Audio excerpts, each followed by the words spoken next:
So the 2019 Scholarship of Learning and Teaching Grant Program. Hopefully you're seeing my slides there. The grant program, it's been around at the uni for 8 or 10 years now.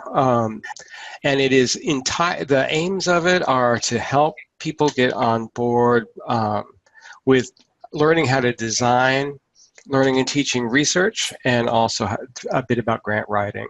So before we begin, I just would like to acknowledge the traditional owners of the land on which we live, work, and play, the elders past, present, and future. We welcome them to be present.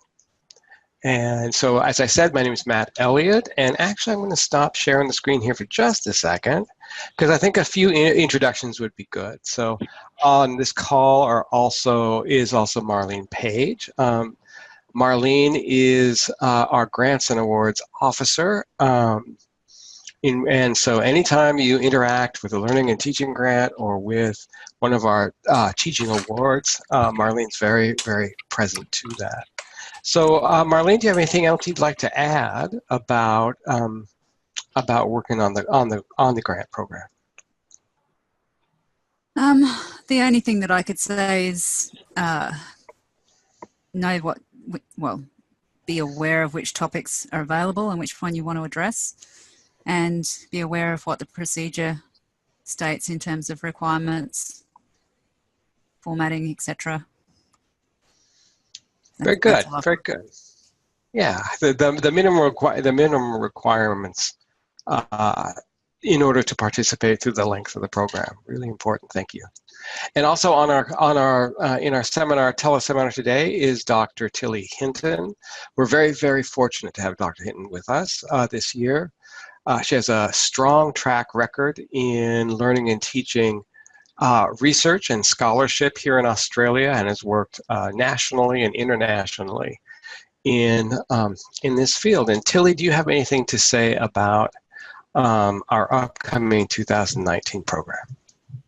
Hey everybody, just to say that I'm very excited to be working with you this year. We had a great year last year, and it's such an exciting moment to be looking at all these tiles of new people's faces ready to go through this year's process. You're so well supported to do this at CQU. Matt and Marlene are incredible, and I think we're going to have a great year together. So I'm looking forward to it. Great, thank you. Thank you, Tilly. Thank you very much. Okay, so since I am an academic, I have PowerPoint slides, and so we will just kind of move through those and chat about our program. And as I said, anytime you have a question, please let us know. Okay, let's see here. So the Scholarship of Learning and Teaching program. So we're going to talk about the basics and how to be eligible, whether you are eligible for it to participate. The timeline for the year, there's a lot of support throughout the year for you and for your research team, in order to learn about learning and teaching research and how to document it and how to design projects. And one of the key things that we look for in this from the very beginning, I want to tell you, is we are looking for projects that are relevant to the university needs. The university offers this funding, and so what they're looking for is something that's going to bring insight and innovation to our learning and teaching practice here at the university. So as we move forward, we'll be keeping that at the forefront when you're thinking about your project ideas. How are they relevant to what the university is, who the university is at this moment, and where the university is going?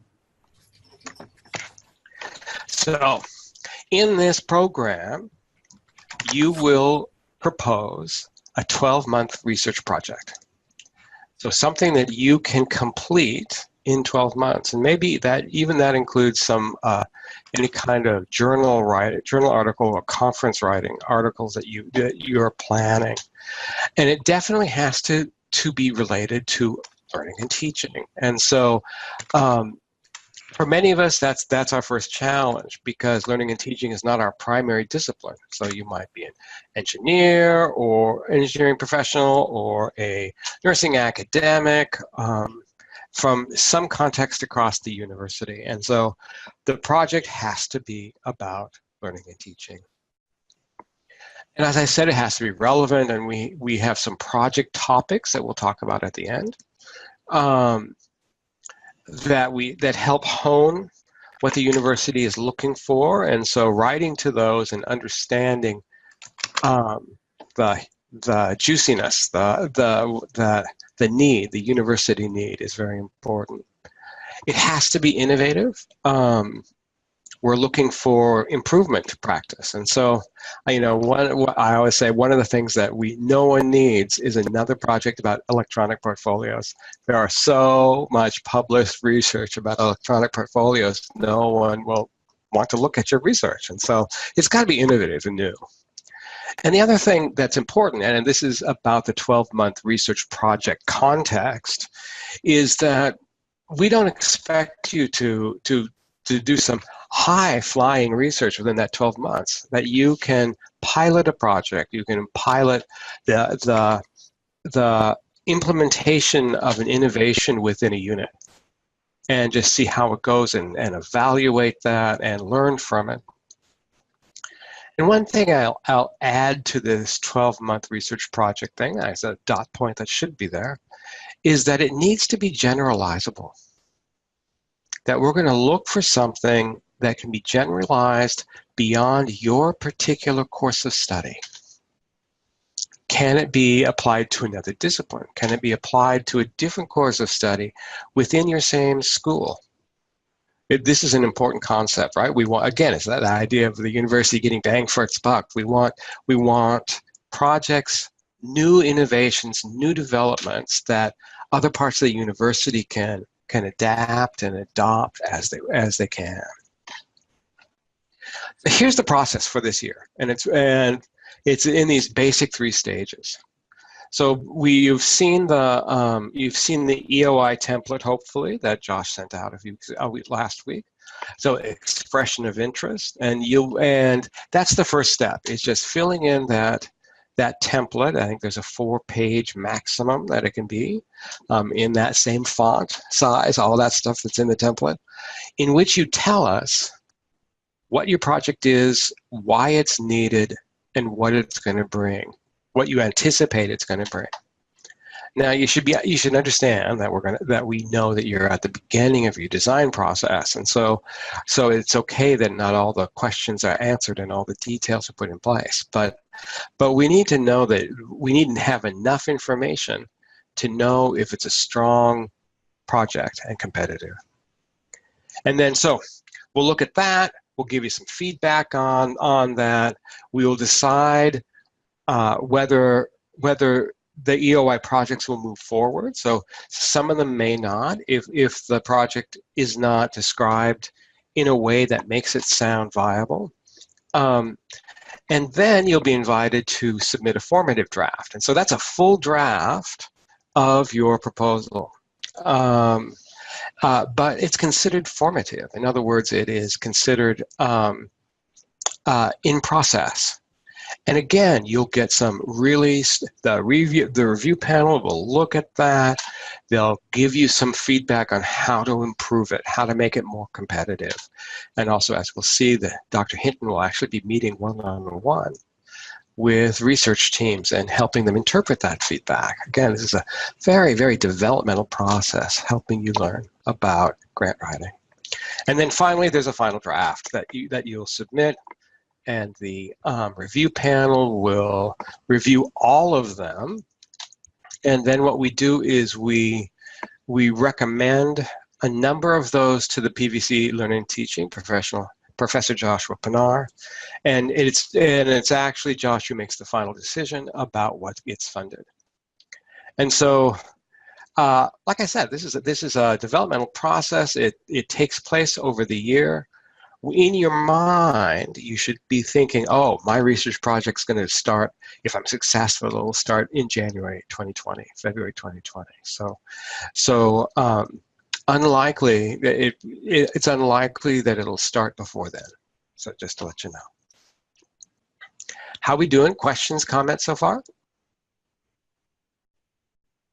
Okay, good, very good.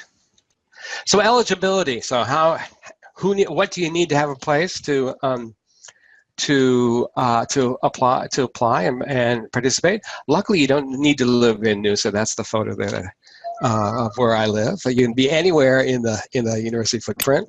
You need to have a full-time contract for the life of the project. The chief investigator needs to have that. So it can be a fixed-term contract, but it needs to extend to the anticipated length of the program.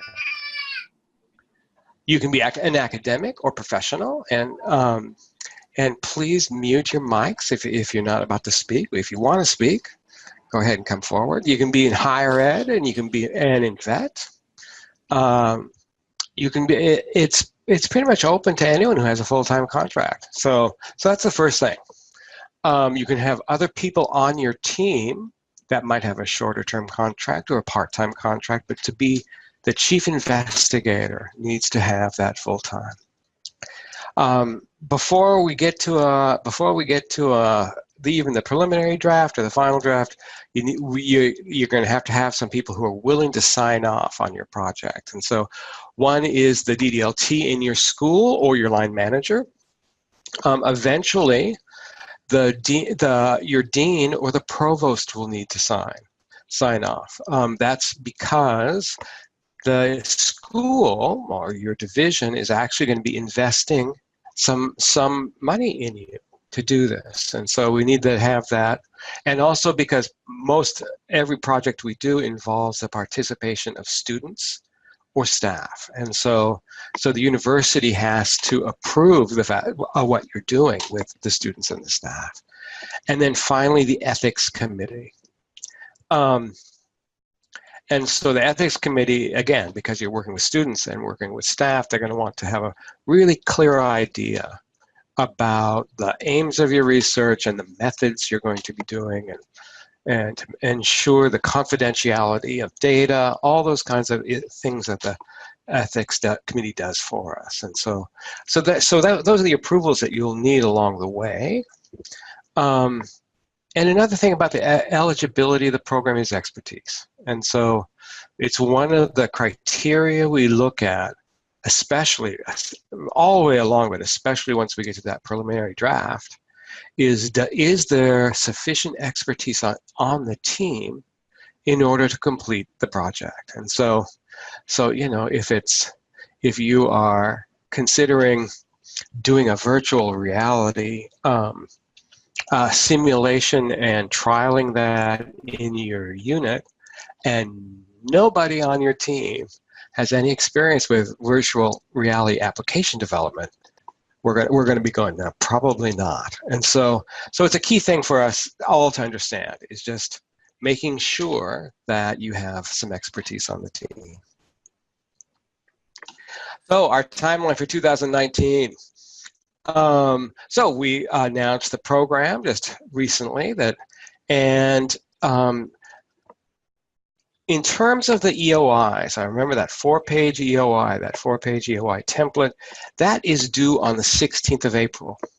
And we will have some professional development in place with Dr. Hinton, who will kind of guide you and answer some questions for you and give you some tips on what makes a really persuasive EOI. And that's a key word for us right now, that your expression of interest document is meant to persuade the review panel that you have a useful and feasible, let's use those two words, useful and feasible project in mind.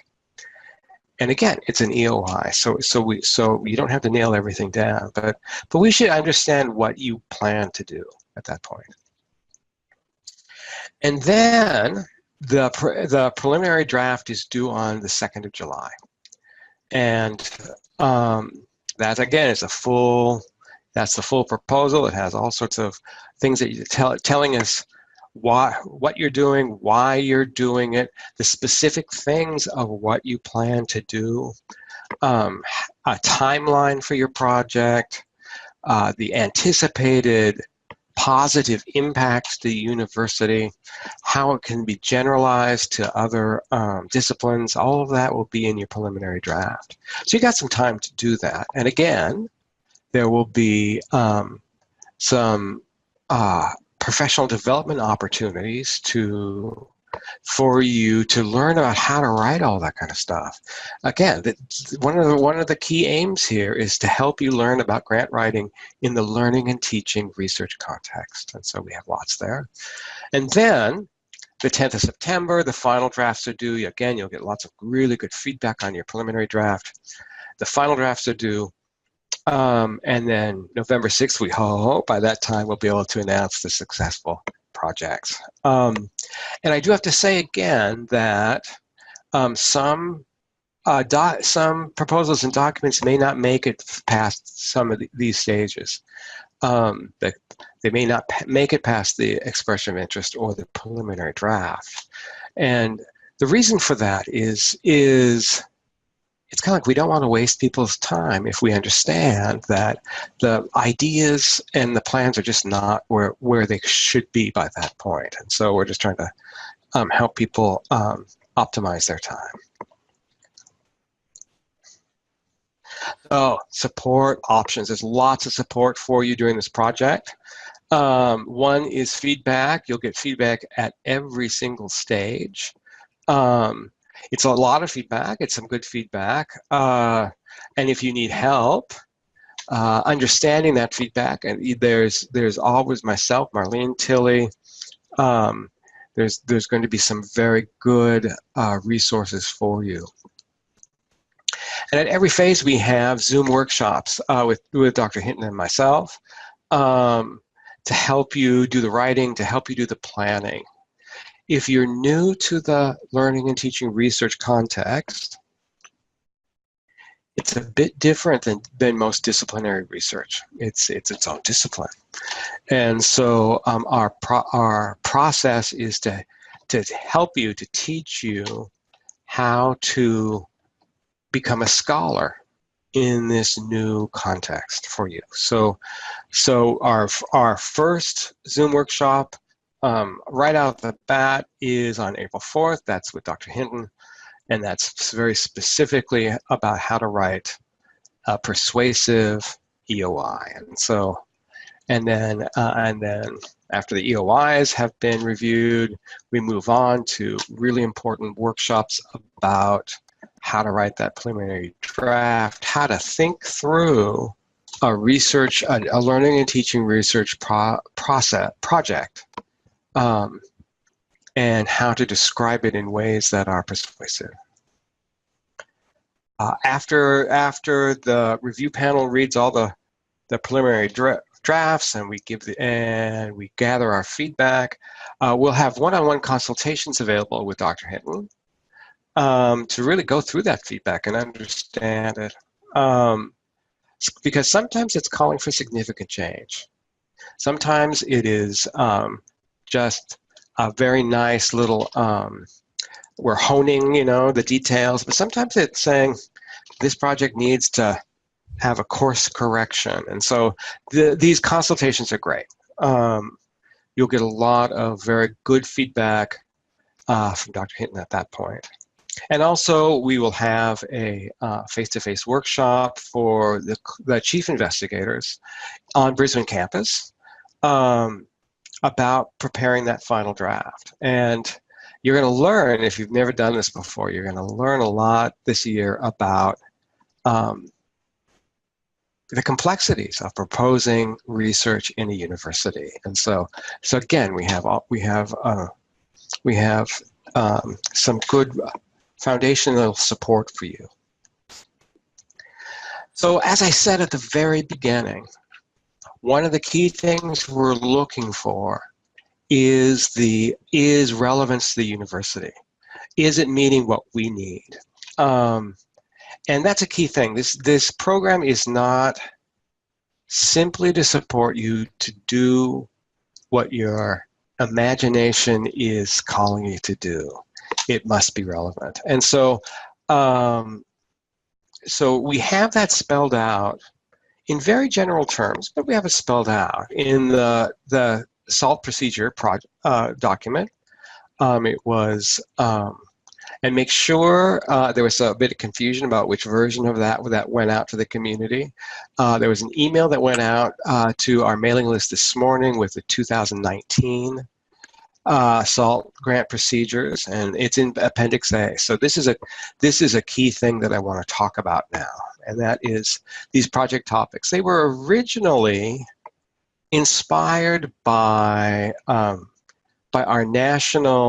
former national university learning and teaching research organization. It was ALTC and then OLT, and they did a really great job of getting the key elements of university needs and kind of making these generic categories. So you can read through them. You can read through them in the document itself. Make sure you get that 2019 version. So assessment, designing learning for the future, huge. That's huge. The use of technology and the impact of technology on our basic learning, teaching, assessment practices. I would say that employability skills is a key category that we get a lot of research in this topic area, and it's one of our drivers here at the university to make sure that our graduates have the appropriate level of knowledge and skills and the relevant knowledge and skills to do well in the workplace after they graduate. And so that's an important one. Improving institutional pathways from enabling or VET into higher ed, from higher ed, from undergraduate into postgraduate, key area for us we're always looking at. Indigenizing the curriculum. The university is very committed to the indigenous worldview, the indigenous knowledge, the places where we have our campuses. And so indigenizing the curriculum is a key category here, and there's a lot of different resources available for us. Social innovation, so another important category at the uni. Our new VC went off to the Ashoka U conference in the US recently, and so obviously demonstrating his commitment to it. Work integrated learning. So many of our principal programs include placement, co-op, etc. And this is an area in which we are developing and in which the scholarship of that is in great need of advancement. So how do you create a good work-integrated learning experience for students when they are most often off-site and outside of our institution? How do we work with industries to ensure a quality experience for students? How do we take that work-integrated learning experience and leverage it toward that person's qualification in their learning? Evidence-driven learner engagement, so that's all about learning analytics, and how all these new tools that we are developing and that we're using, how we drive those and help and use them to improve learning and teaching. And then innovation in vocational education and training. This is a new area for us in terms of the SALT grants. It's a very important area. It's, we became a comprehensive university a few years ago. And so the integration of VET with the university learning and teaching is a strong area for research here. And then Josh Pinar, our PVC learning and teaching, has some special projects for us, and that he would be interested in seeing research projects proposed. One is about new realities, and so augmented reality, virtual reality. Another is RHD supervision. So in this context of multiple campuses, synchronous and asynchronous RHD supervision, community building amongst RHD supervisors. It's an important topic for the uni. And of course, academic integrity. I say of course, that's what I do kind of also at the uni. But always we are the brave new world of internet-supported cheating is having a huge impact on the uni. And so any kind of research that's there. What I want to say to you, wrapping this up, and please read that section thoroughly and find one of these and fit your research into one of these priorities. What I want to say about them is that none of them there's no priorities in terms of what the review panel is looking for. They're not looking for what, 2 or 3 of these above any of the others. That doesn't happen at all. And Tilly will know this from her work with us last year. We look for the quality of the project. If it fits in one of these, great. It needs to fit in one of these.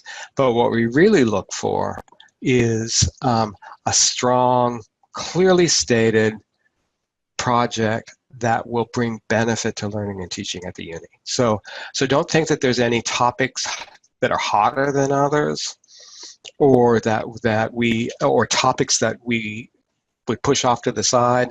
It's all about the quality of what you bring to the table. So that's basically my presentation, my overview, my orientation to the SALT grant project program for the year. And this is a time now I can stop my onslaught of information to you. It's a time for us to talk to ask any kind of question about any topic related to this program. But before I stop sharing the screen, I just want to say that we do have a StaffNet page. Marlene, could you put the link to our StaffNet page in the chat if it hasn't happened there yet? And that will always have the latest up-to-date information. It'll have any of our templates, proposal templates. It'll have our policy documentation. We try very well to keep that as up-to-date as possible. Okay, so here we are. Let's open floor. Oh, look now! See, I get to see all of you here. That's great. Let's open the floor for questions, for comments, questions for myself, questions for Tilly, who is our wonderful consultant, questions for Marlene, who knows the real logistical elements to how a proposal is submitted, what needs to be in place, what kind of questions or concerns, how can we help you? Can I ask a question, please? Yes, hello.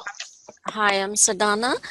I have a question about the fund application. Like we have to give a breakdown or allocate fund in different categories. So I would like to know more about in which area we can allocate our funds. That's first question. The second question is if, say, I apply or submit an interest by myself without collaboration from any of my colleagues internally or externally, does that reduce my chance of getting selected? Okay, so the procedure document has a whole section on what money can be spent, what we can spend money on, and what we can't spend money on. And so I support you in looking through the document and parsing through that. And that information is not needed for the EOI at all.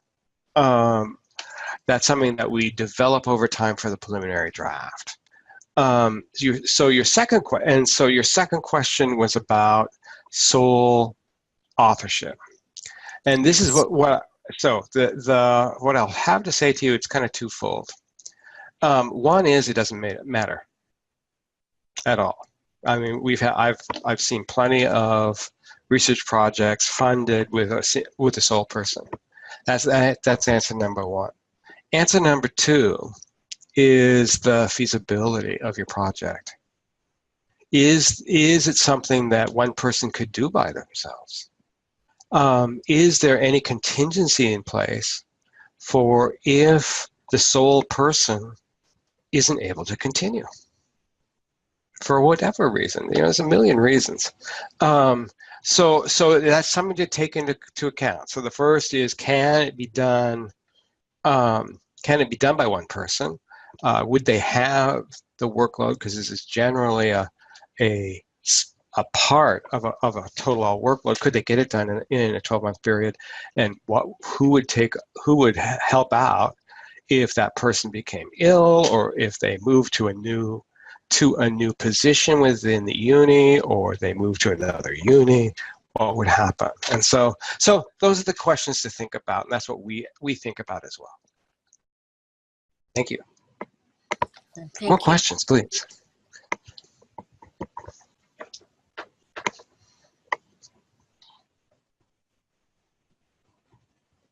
It's Judy Broadhurst here. I was wanting, I've got a couple of questions as well. One was external expertise versus internal expertise. Is it okay to have external expertise, and what additional challenges does that present? Okay, that's a really good question.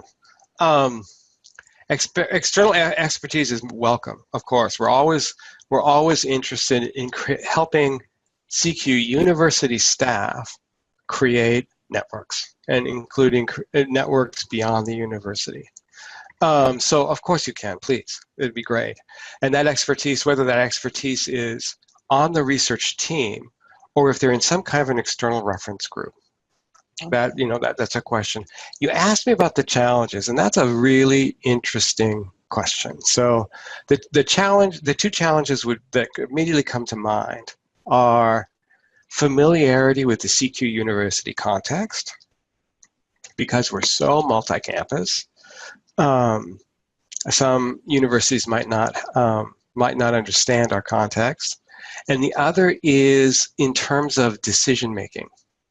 So a research project is filled with decisions that are constantly having to be made about design, about interacting with students and staff. And for some, it can be that an external person is a little bit less motivated to timely communication and decision-making processes. So that's how that can kind of negatively negatively affect or limit a multi-institutional research project. I had a long time ago, back in about 2010, I was on I was the lead project officer for a 5-university study for them here in Australia and one in Denmark. And the decision-making process for that was very, very challenging because of all the differences that were there. So did that answer your question? Okay, good, thank you. Can I also just mention that in the procedure it states at 3.3 that teams may contain only one non-CQ university staff member. So yeah, that's something to consider as well if you're looking at industry or someone external to the university. Amazing, thank you, Marlene. Marlene knows all. I'm just telling you right now. Okay, good. More questions, please, or questions or concerns or feedback.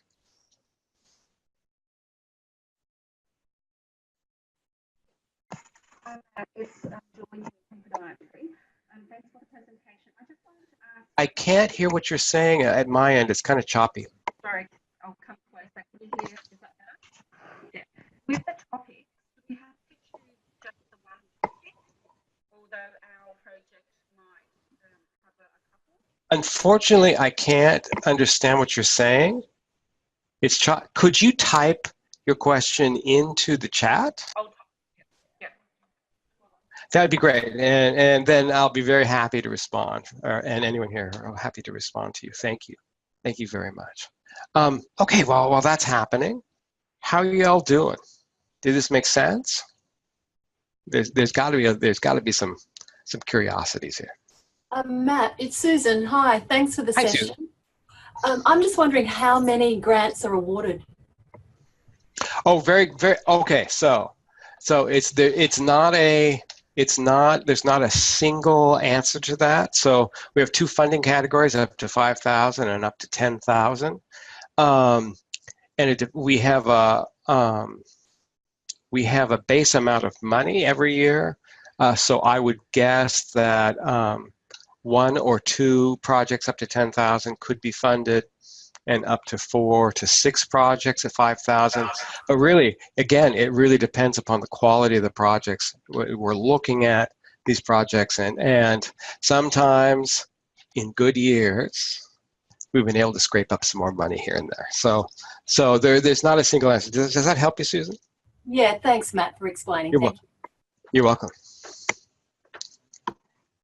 Okay. Matt, I'm back. It's Julie. Oh, hi. Hi. Can you hear me now? I sure can. Thank you. Okay. I've logged onto another computer. My question was, if our project covered more than one topic, do we choose just the one most appropriate topic, or do we choose a few topics? How does it work? It is, you are required to limit it to one project topic area. Right. Okay. Yes. Good. That's a great question. It's Judy again. Can I ask if the links that we're making to the priority areas, does it need to be one link, or can you make a couple of clear links? So I have a project that crosses a few of them, and while I get the message that it needs to be really clear and yeah, really clear what the link is, so it's a cohesive presentation of your research idea, and that's the priority. Can you map it to a couple of make a couple of links across those areas? Okay, so complex question, so there'll be a slightly complex answer. As I said a few minutes ago, your project needs to be framed under a single project topic area. As the person who led the writing of those descriptions, that they're made artfully vague. And so there's lots of different ways for you to create those connections within it. But the review panel needs to see that it is clearly aligned with a project topic, and so you can connect to that project topic in multiple ways.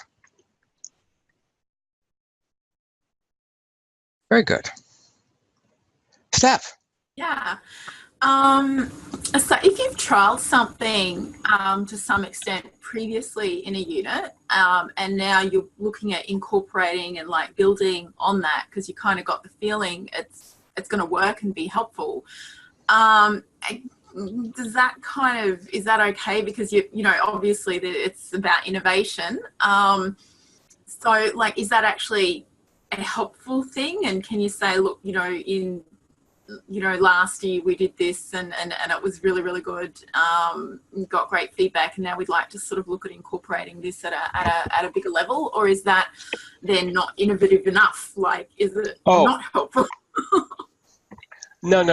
So first of all, if you trialed something before and you published about it, how great that is. That's strong. That's really good. So there's some evidence that you have expertise in that field and that you have been working at it, so you have some prior knowledge. If you've been doing it but you haven't published, still talk about it. Because one of the requirements for this is that you publish. At the end, we were asking you to publish someplace, and so we want you to publish the good work you do at CQU. So of course, if you've been involved in that research area, if involved with your innovation, please mention that as part of your proposal. Okay, so it doesn't disqualify. No, not at all. Not at all. I mean, the project has to be innovative in terms of the discipline and in terms of the uni, but just because you did something last year, it does not make it no longer innovative.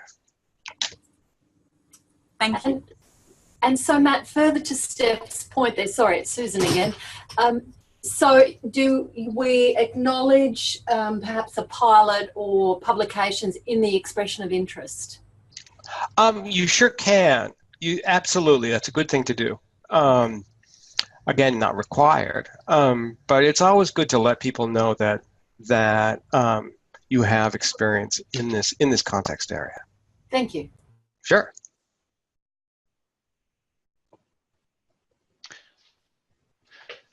Yeah, Matt, Brendan Jacobs here. I've got a question that I've already answered by reading through the guidelines, which is that funding can't be used for conferences. So that's very clearly stated. So I won't argue with that. But as someone who's very new to the Institute, I've only been here for a month, I take it that there is provision for conferences where you are representing the university well with something innovative, and I'm happy to elaborate what my project is, but it looks like it's beyond the scope of the SALT grants for my purposes. I did just have a chat to some colleagues before, and they said there's not enough. I think it's a $2,000 allocation for professional development. But do you know who's the best person to ask definitively about conferences might be, seeing as it's not part of the SALT grant? That would be your DDR, DDLT, or Dean, Deputy Learning and Teaching, Deputy Dean Research, or your Dean to get that funding. There is professional development money that every staff member has, and that's and so that's where we just to make sure that we can get as many projects in. That's why we don't pay for the conference travel. And so that's who I talked to about that. And then you mentioned something about your project not necessarily being in line with this program. It's definitely in line. I'm basically talking about digital scholarship, which is a term I wasn't familiar with until September last year, which is when you're dealing with digital data, such as video, in the first place. And the idea of keeping the whole thing multimodal, as in a website. So I've done that myself, and what I've done through the University of Melbourne in 2015 appears to be the first and only example of that in the field of education. So now that I'm moving into supervision of higher ed students, I'm wanting to make life easier for them than what I had to do. So basically, it comes down to the Pro Vice Chancellor special projects. The middle one, networked approaches to RHD supervision. That's clearly where it would fit. If there's no conference provision in there, such as the digital humanities one coming up and another one in the States, I suspect I might be able to get what I need, which is some basic web functionality. I might be able to do that myself given time. So I noticed one category of funding is basically relief of other duties, which is for teaching / marking relief.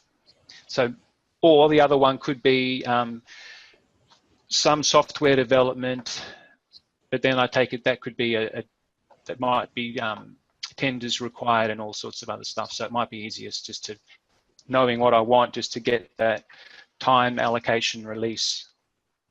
So I think I've answered my question. Like I said, I came into this not knowing about that other restriction, so that's why I've had to rethink it on the spot. Okay, very good, very good.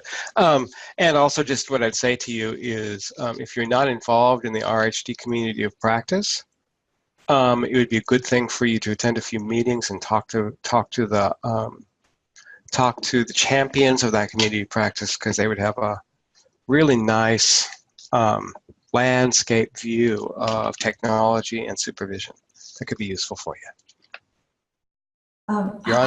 Hi, Matt. This is thank you for the presentation. I think it's really been helpful. This is Malia from Podiatry, and I've got a question with regards to the eligibility. You mentioned that we need approval from the dean, and you've also mentioned ethics committee. So if we haven't got a project that's ongoing yet, does it mean that we've got to get ethics approval before we apply? Excellent. Good question.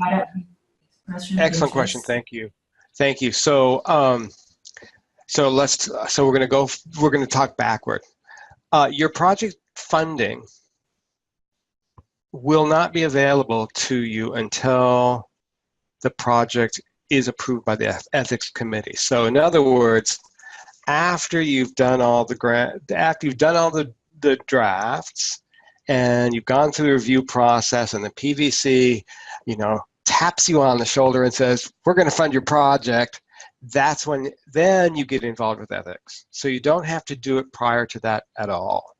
The other approvals take place over the course of the program. So no approvals, and please, Marlene, correct me if I'm wrong. No approvals are needed for the EOI, the upcoming EOIs. Yeah, I'm getting a no from Marlene. No, so if we take it one step at a time, ethics is the last thing that you need to do before that successful projects need to do before their funding is available. All right, thank you very much. You're quite welcome, Molly. Okay, more questions. These are great, awesome questions today.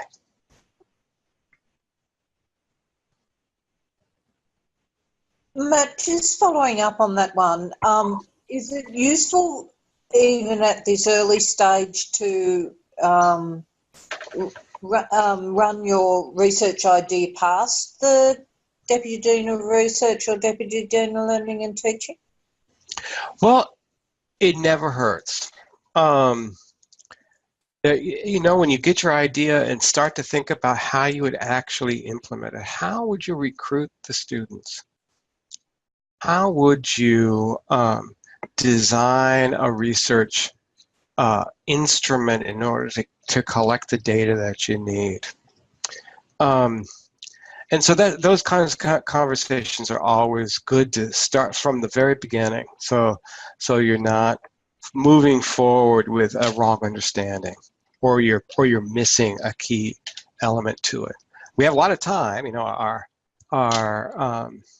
final drafts aren't due until much later in the year. But I always say this: it takes a village to create a strong research project in learning and teaching. And so building those collaborative relationships from the beginning is a really good thing.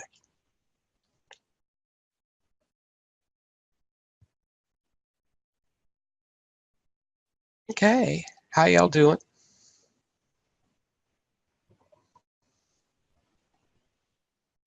I'm thinking that we still have 12 minutes left, so anything else you want to say or concerns you have or questions, now's the perfect time. It's our last opportunity here. Oh, Marlene, you have a question. Well, I don't have a question, I just have a suggestion. Not necessarily at the expression of interest stage, and I would suggest not to do it at the expression of interest stage, but if you're trying to design your project and you're not quite sure about whether what sort of ethics is required and that sort of thing, it might be useful to actually contact them in the first instance, just as a, I want to do this project, what do I need to do in terms of ethics, just to get the ball rolling. So even if you you don't have to put in the full form or whatever, just to contact them to just get an idea of where to go with that sort of thing. Prime example. We've had a situation where a team of people wanted to research students who cheat. And so what they wanted to do is they wanted to contact students who had cheated and ask them about why they cheated. And what the ethics committee would say immediately is, it's really ethically suspect to tap cheating people who have cheated in the system on the shoulder and say, we want to talk to you. There's all sorts of ethical issues about that. And so again, if your project has it's good to understand from the very beginning if there's going to be some challenges. We have a request to send the slides from today, and so what will happen is those slides will be put up on our StaffNet page for anyone to download. Okay, good. That was a great question, though. Very good. Can I just mention also? Yes. Sorry. that the recording will also be put up on StaffNet. So if you missed the first half or you want to go back and have a look at it, it'll be up there sometime soon. Sometime soon. Very good. Okay, good. So we're coming down to the end here. I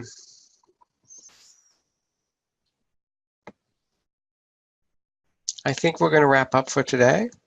Thank you for being here. Thank you for all the great questions and comments. Really appreciated that. And so I look forward to getting lots of really great EOIs. And if you have questions about anything to do with the EOIs, we have a workshop coming up with Tilly.